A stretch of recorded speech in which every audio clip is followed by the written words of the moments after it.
Hi, everyone. I'm Kevin Wu, a CDO peer advisor from Pomona College. And today we welcome you to another Sagehen Snacks, a dialogue with Pomona College alumni discussing their journey in and after college. Today, I'm joined by Jenn Wilcox, Managing Director at Hall Capital and Pomona alum of 2008. To start, I guess, could you tell us a little bit about yourself, when you graduated, what you're doing now, maybe a little bit about what your average day-to-day looks like? Yeah, sure. Thrilled to be here. So as Kevin mentioned, my name is Jenn Wilcox Thomas, graduated in 2008 with a degree in economics. And at the time, so I graduated in obviously May of 2008, started my career started my career at Goldman Sachs in investment banking. And before I was out of training, Lehman collapsed, Bank of America bought Merrill Lynch, and within 2 months of finishing training, almost every single person that had interviewed me had been laid off. So it was a pretty intense and sobering way to start my career. And it's interesting, I still work in finance. I've kind of bounced around and happy to talk about that. But as we sit here in November of 2022, it's been a pretty rough year from an economic perspective and in the markets. And, over the last 3 weeks, I've had lots of friends and peers laid off from Meta and Stripe. So in some ways, this feels very familiar, even though it's different from when I graduated. And so I have a lot of empathy for folks who are on the verge of graduating and kind of what that looks like and what that means. And so today I work for a firm called Hall Capital Partners, and you can think of us as basically an outsourced investment office for families and foundations. So one way to think about that is, for example, Harvard or Stanford or Princeton have an endowment team, and it's their job to allocate those dollars to different underlying managers. That's what I do, only instead of just having one institution that I work with about a dozen different families and foundations, and my firm works with about 130 different families and foundations. So we collectively manage about $50 billion of assets, and I'm responsible from everything from talking to clients about their asset allocation, the markets, managers, how to think about estate planning and philanthropy and taxes. And it's a very Pomona job. I spend a lot of time in spreadsheets dealing with numbers and math, and I spend a lot of time honing my EQ skills and sometimes playing almost like family psychologist around money. So there's, depending on the day, it's all over the place. Cool. There's a lot there. So I guess what we will do is take sort of a chronological step-by-step, hit a little bit of that 2008 experience when you just entered the job market, and maybe end in 2022 with some advice that you have for students now facing the labor market shortages and also, moving into the future. So taking a quick step back, could you talk a little bit about your time at college, starting out? How exactly was your experience? What were you participating in? Just how generally did you prioritize your time? Yeah, totally. So when I was a student, it's funny, it both feels like not that long ago and several lifetimes ago. So the activities that I was really involved with, I played tennis all 4 years. So I was on the varsity tennis team. I was really involved in the Pomona Student Union, or the PSU, and I ended up running it my senior year. And then I just kind of loved bopping around and doing different stuff. I worked in the training room and really liked that. I got essentially paid to watch my friends play sports, which seemed like a pretty good deal. Yeah, could have been worse. I wrote miscellaneous articles for TSL every now and then when my friend who was the editor needed someone to write an article because they had a blank space if someone didn't write something. And spent a lot of time hanging out with friends from my sponsor group, friends from my study abroad program. When I came to college, I had no idea what I wanted to do. And I think there was also one of my best friends from Pomona, who's now a chemistry professor. She and I joke how you just there are all these jobs you don't even know are jobs, right? I feel like when I went to college, I had this sense of almost like what a 3-year-old would think careers are. I'm like, well, you can be a firefighter, a ballerina, a doctor, or like a veterinarian. Like those are your options. And so I think a lot of my time at Pomona, and partly through internships and study abroad, was really spent trying to like understand what is career, like what is job, like how, like what are these things that are out there that could be interesting. And I oscillated a lot throughout that process, and ended up in like a very kind of traditional boring finance track, but that was not the plan from day one. Like in retrospect, it looks incredibly like thoughtful and like obvious and like, oh, she was an economics major and went into finance, but like that was not how it felt at the time. That was not my experience. It was definitely not linear. Sure. So I guess a lot of things top of mind, like when you come to Pomona, I think it is that super flexible liberal arts experience to bounce around, figure out what you like. But at the same time, students are super driven, motivated, seem to be busy all the time, an assortment of interests. How did you figure out the whole finance thing? Did you come in sort of thinking about finance, different things you're toying with, and then like what was that whole process through Yeah, first or fourth year? no, not at all. So I came in thinking that I would get, eventually probably a PhD in economics, go work for the World Bank. I was really interested and passionate about economic development and how to kind of address global poverty. I'm still really interested in that, and that's a core piece of how I still think about investing and still think about the world.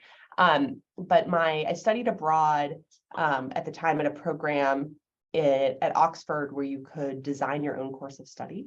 And so I studied essentially how the relationship between formal and informal financial institutions and how that created or didn't create financially inclusive dynamics for kind of the poorest people in different countries.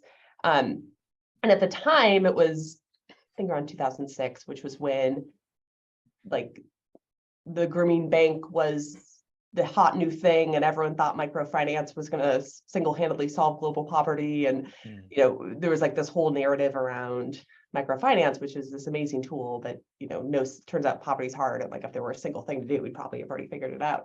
Yeah.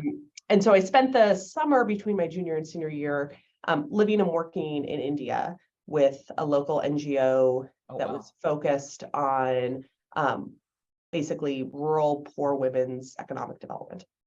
And so I was based in Mumbai, but spent most of my time in really, really rural parts of Maharashtra, meeting with local women, talking to them about their businesses, and realized real fast that like I knew nothing. Like I didn't know the culture, I didn't know the language. I had these like wonderful liberal artsy thoughts, but like fundamentally, I was a white girl from Minnesota who like wanted to do good without like really anything else. And it was an amazing experience, and in part, most importantly, a really humbling experience. In my junior year, I had won a Rotary Fellowship to go get a master's degree in Kenya focused on economic development. And I came back from India and I was like, that's a bad idea. Like I'm doing that for vanity. Like if I'm really honest with myself, I'm doing that because like I think that's what I'm supposed to do as this white privileged person, to like go give back. And like I actually don't think I could be very effective at that. Like these aren't my people, this isn't my culture, this isn't my language. And I had kind of like a reframing around how could I be impactful, and to kind of borrow in a super cheesy way the words from the Gates, like how can I add my riches for humankind, right? Like and like what I can do and where I can be most effective it might be really different from someone else. So I declined the Rotary Fellowship and decided I wanted to get as much kind of like real world experience as possible, because it had just been like so glaringly obvious that I had none of that when I was doing my job in Mumbai. And so I just started like aggressively interviewing for investment banking and consulting jobs, and was like, I know that this isn't the forever path for me, but I just want one, almost like some professional credibility and almost like training ground for how to be a young professional in the world. Sure. And was pretty lucky to get an offer from Goldman really early in the cycle. And that at the time, the global financial crisis has not yet happened. So that seems like a great idea. And I ended up doing a kind of really funky and interesting part of investment banking called public sector and infrastructure banking. So my clients were all cities, states, water agencies, transportation agencies, different municipalities. And my group basically helped those groups structure and sell municipal debt. So it was this like cool thing where like when I was working till 2 a.m, it was essentially so like the taxpayers of the state of Washington were paying a lower tax bill as opposed to company A merging with company B. So it was this like super niche-y thing, but it was very Pomona, it was very me, it was like public policy driven, it was impact driven. Got my ass kicked for a couple of years, decided that was not what I wanted to do with the rest of my life, and happily left banking, but it did what I was hoping it would do, which was kind of teach me these kind of rough and tumble corporate America skill set and make me marketable and help me in a more clear-eyed way evaluate what I wanted to do next. Sure. Interested in hearing when you graduated in 2008 and maybe prior to that, so 2006, 2007, probably a different Pomona from 2020, 2021, 2022. What was exactly the zeitgeist around like jobs and career? Like how were students broadly? I know it's been a while, but just generally from your experience, like what have you heard? What were people doing? And how did that play into your experience in deciding where you wanted to go? Yeah, I mean, of my closest friends, almost all of them went to med school. So that was a very different path than what I did. I took an amazing geology class, but that was my only science requirement when I was a student. I remember one of my friends went to Facebook and we're all like, wow, Facebook? That's pretty early. Wow. She was a very early employee, but we were all like, why would you, that's not a real company. Like, what are you doing? She's like, well, I'm a sociology major, so not that many options. And we're like, first of all, that's not true. Like, there's lots of great options for a sociology major, but like, she was like being really self-deprecating about it. And she's now like incredibly senior at Meta doing marketing. So like that worked out fine for her. Yeah. But there were like all these, it was a lot of medicine, a lot of teaching, like a lot of folks that teach for America, handful of people in publishing. There were very few of us that went into finance. A lot of people did management consulting, either at McKinsey, Bain, BCG, Deloitte. And that was a much more common path. I think there were only 3 people from my class who ended up in investment banking. Okay, so really not that much at all. Yeah, we were like kind of I remember at one point going to interview and I was wearing a suit, like walking to the interview center at CMC, like obviously with flip-flops on. And I remember like some students who I didn't know being like, ugh, corporate sellout. I was like, yep, that's not wrong. But yeah, the vibe was like that I was going to the evil empire even before the global financial crisis. Got you. So now moving on to 2008 and your entry into the job market. Did you enjoy your time in investment banking? What was it like dealing with those hectic job markets? Could you talk a little bit about what that bounce around period looked like before you managed to land at Hall Capital? Yeah, you bet. So there were, lots of pros and cons. So I joined Goldman in August of 2008 in their New York office. Within 3 weeks, I was working until 2 or 3 a.m. every night. I was working every weekend. Like 100-hour weeks were not hyperbole. Like that was life. And I remember every Sunday night, my friends and I from my analyst class at Goldman would get together and do wine and cheese and just watch the news to see like what central bank intervention was happening before Asian markets opened. So it was like it was like a really sobering and like really scary time. And I think there was a lot of work to do for sure. But I think for a lot of us, the hours we were putting in was partly driven by fear around the layoffs, right? Like you were just doing anything you could to show that you were busy and to like show that you were adding value, and to show that you were worth keeping around. And at the time, there was a lot of concern around potential bankruptcies in California cities and states. with financial contagion. And so they were basically looking for volunteers to move offices, to move to the San Francisco office, because they were just kind of the workload had shifted. And most of the people in my analyst class at Goldman had some version of like, oh, I grew up on Long Island, I went to Columbia, and now I'm here. And I grew up in Minneapolis, I went to Pomona, and so I was kind of like the obvious, like, you seem like a generally California person. Like, so I was transferred to San Francisco pretty quickly, which in retrospect, like probably wasn't the best for my long-term career options, because shortly after, again, as I mentioned before, shortly after that happened, they laid off 2/3 of our San Francisco office. So it was just basically, there were only a handful of us. And it was really tough to find people to like really train me and like really like dig into the weeds of what was going on. Which led me to, in part because of that, like my mantra now for any job, kind of at any level, is that what you do and kind of the bullets on that resume are not that important. Like the most important thing is just like, who are your direct managers and how invested do you think they are in your career? Like I had a job that like, I in some ways I couldn't have dreamed up a more on paper perfect job for me. And in practice was not at all the right fit.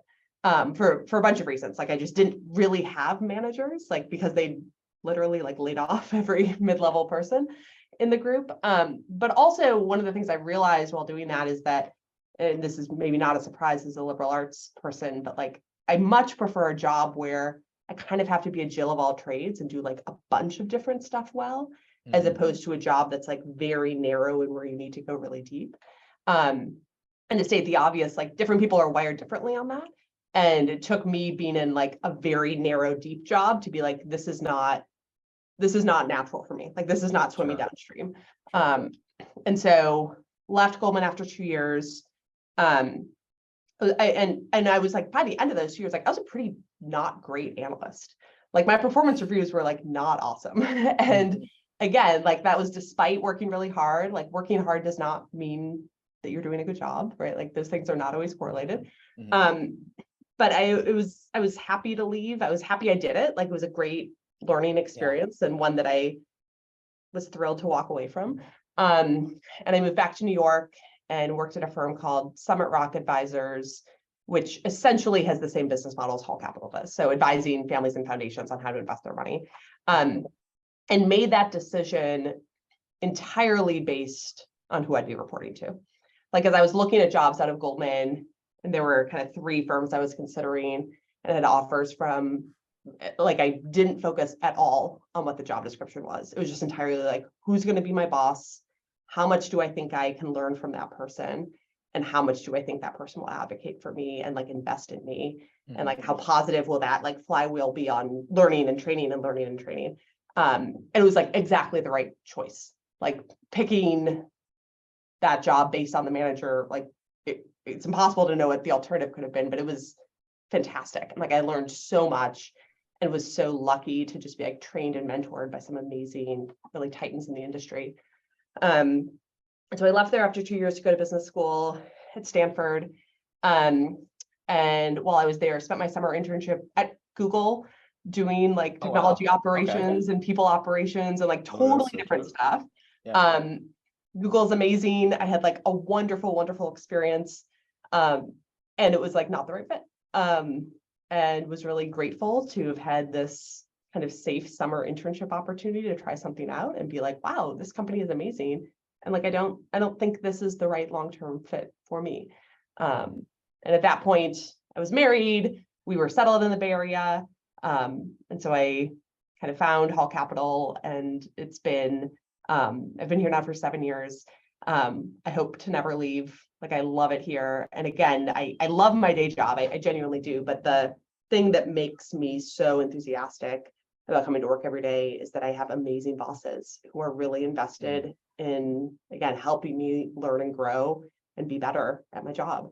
And so for me, those like relationships with the people around me, not just whom I like, which is awesome, but who are actively helping me get better on a regular basis. Like that's, to me, that's like the most important thing in a job. Yeah, I think that makes a lot of sense. One of the things that I like to tell people at the CDO is when they come in, when they ask about like which courses to take, is like, well, yeah, definitely take courses that you're interested in and are important to your major, but it seems like professor matters a lot too. Totally, exactly. So Same I idea. don't know if you had a similar experience in college, but that's been sort of my approach. Take it for what you will, but sort of similar, albeit Yeah, in it's different totally ways. the same idea. Yeah. Um, so you're talking about your journey from, investment banking to Summit to Google to Stanford, Google, and onwards. I'm sure like you had different priorities that are top of mind in terms of picking a job, balancing work-life balance, just generally trying to figure out where you wanted to settle and how you Yeah. wanted to build your life. So looking back on it now, like what would you say you were like optimizing for, sort of econ brain major here, throughout your career journey, and how have priorities changed as you've changed as a career individual? Yeah, no, that's a great question. I think earlier in my career, and certainly in banking, my priority was explicitly to get basically like 4 years worth of learning done in 2 years. Like I just wanted to accelerate that kind of real world experience as aggressively as possible, like pedal to the metal. Mhm. And I was not optimizing for comp, thankfully, because again, it was 2008. Like there wasn't, the bonuses were not what they are for other during the boom times. Yeah.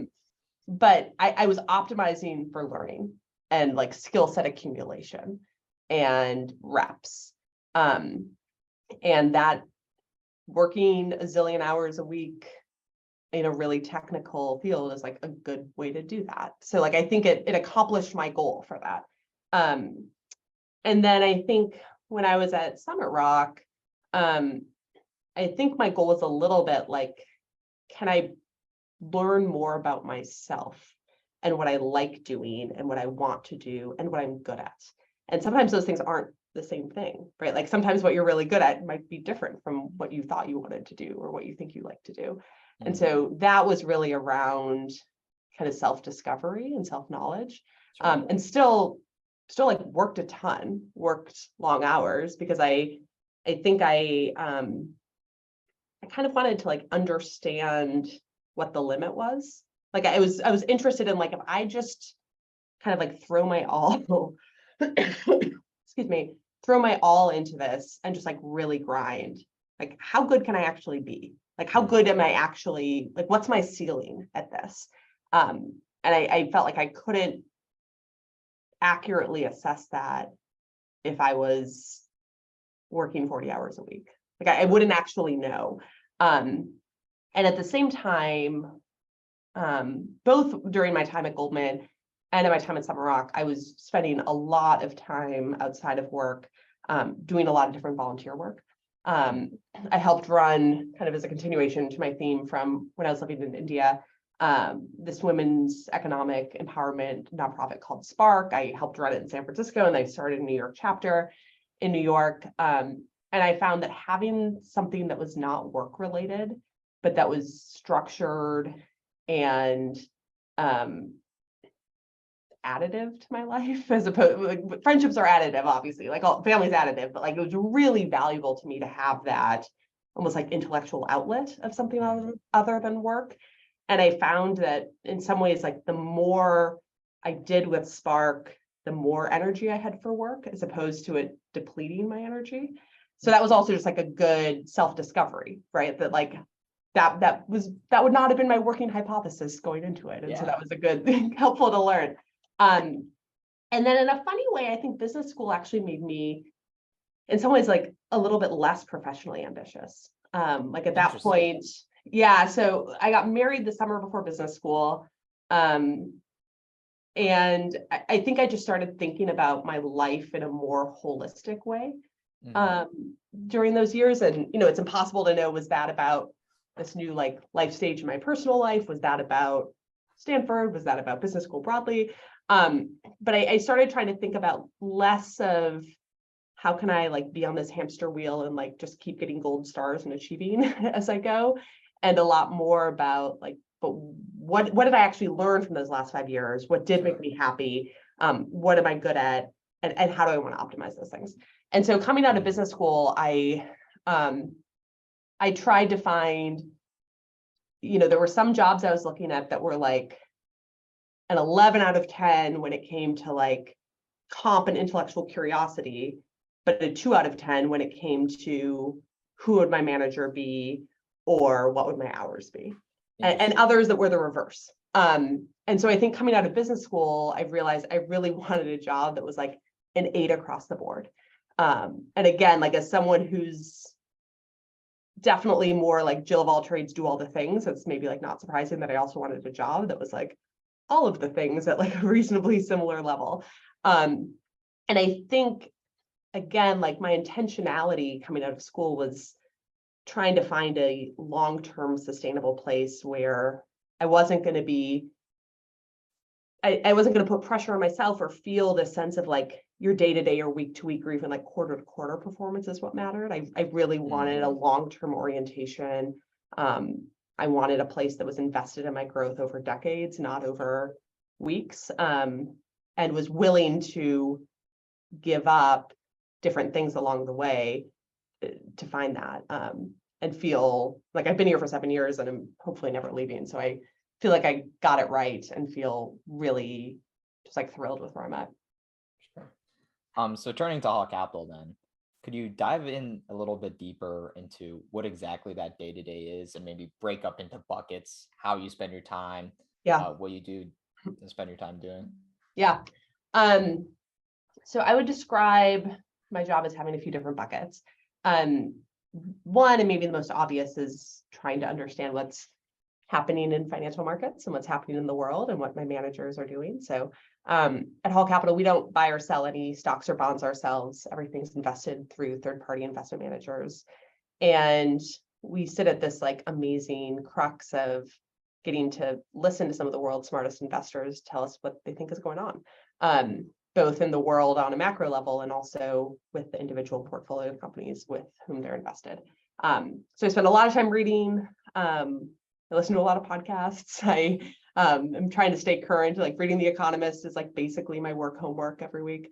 So I spend a lot of time just like staying current on like what is happening both in the world writ large, but like specifically in financial markets, like what's driving that. So that's maybe like the most obvious or traditional part about being an investor. And then I spend a bunch of time working on translating that to my clients' portfolios. So I'm talking to my clients almost daily in some way or another. And that could be, so for example, today I got 2 different emails from clients asking me about what's going on with FTX in the crypto world and how should I think about Xi Jinping and my China exposure. And so in both those instances, like those are both pretty hairy and complicated questions. And so that's a phone call, that's not an email back. So like I called both those clients to kind of walk through what we know, what we don't know, how that translates to their portfolio, where they have exposure to crypto/China, what that means, where's kind of their look-through exposure, how we're thinking about not just what's already happened, but the go-forward exposure, what's our thesis, what's intact, what's not. And so there's a lot of like translation of like what's happening in the world to our clients and their portfolio. I manage a team of about 20 analysts and associates. And so I spend a lot of time as a manager. So trying to understand, what are you working on? What's motivating and exciting for you? What's frustrating for you? How can we help your growth trajectory, right? That same thing I talked about when I was more junior of like, how can I find someone who's going to like really invest in me and help me learn and grow? I try really hard to do that for the people that are reporting to me and trying to help them learn and grow as they go. And then I also spend a bunch of time doing essentially strategy for our firm. So trying to think through these big picture questions of how do we translate budget numbers to headcount? How do we think about the most efficient and effective way to staff different clients across different offices or across different groups? Or how do we kind of keep tweaking our process and system to not just be more efficient, but to drive better, more interesting insights? So like next week on Monday morning, I'll have about 3 hours of investment meetings with other senior leaders talking through what our managers are seeing, how we're thinking about the markets, how we're thinking about the world. I'll then have probably 2-hour meeting with one of my clients to walk through third quarter performance. And hopefully not get yelled at too much because markets are down a lot. And then I will spend a bunch of time like on coffee chats, delivering performance reviews, again, kind of managing the business of the business. Sure. Turning to some recommendation and advice for students then. If a student comes up to you and is like, hey, I really want to do what you're doing today, how would you recommend them get from point A to point B? Yeah, well, one kind of interesting thing about what we do in this kind of endowment style investing, or some people call it an outsourced CIO or OCIO, if you're like feeling super lingo-y, is that a lot of firms like this hire out of undergrad. And it's a weird niche part of finance. And so this is also like a great place you do not need an econ degree, you do not need a finance degree. Some of our most successful analysts and associates have been foreign policy majors or geology majors. Like we're pretty agnostic on that. Because like if you're smart and generally understand Excel, like we can teach you what we need to teach you, right? Like no one walks in with like an in-depth knowledge of like hedge fund allocations. Like that's fine. And so there's a lot of firms like us, Cambridge Associates, which is a great firm. There's a lot of Pomona alums there. So if you may know this, but Cambridge partners with our investment office at Pomona to manage the Pomona endowment, and they do an excellent job. Returns have been tremendous since the 70s. Thank you, Cambridge. There are other groups like Jordan Park or Iconic. Like there's a number of kind of these OCIO firms, and many of them hire folks out of undergrad. If that feels like, I mean, that's the obvious thing, right? Like if you want to do this job, you can just like come do this job. There's also a lot of different actual endowments and foundations, whether that's different investment offices. UCSF has an investment office. The Moore Foundation has an investment office. You know, every Ivy League school has investment offices. They're often hiring. And if you aren't sure if this is what you want to do, kind of a generic banking or consulting job is a reasonable step one to then pivot to doing this as step two. Sure. Last question for you then, Jen. What would be one golden piece of advice, whether that be career or life, or not just one, but maybe a couple pieces of advice that you'd have for current students and current alums of Pomona College? Maybe the biggest one is something we've already talked about, which is like your manager just matters so much more than your job description. To me, that's like pick jobs based on who you're going to report to. Don't pick jobs based on the bullet points on the job description. And then the other thing I'd say is, you know, no matter what you're doing, there's plenty of instances, including my time at Goldman, where like it's clear that this is maybe not your forever job. Still work your ass off. It's unbelievable the way people remember how you finish a job, what happens after you've already decided that you're going to leave in that period of time. Like the more you can really work hard and learn as much as you can, even if it's not this like perfect Goldilocks fit, you'll end up getting a lot out of that. And importantly, like earning a lot of respect from the people that you are working for, who can in the future show up in unexpected ways in your life. Don't burn bridges, always work hard. It's a quick answer. Work hard and be nice to people. It's like a life motto. There you go. All right. Well, thanks, Jen. This was Sagehen Snacks with the Pomona College CDO. Thank you all for tuning in, and see you next time.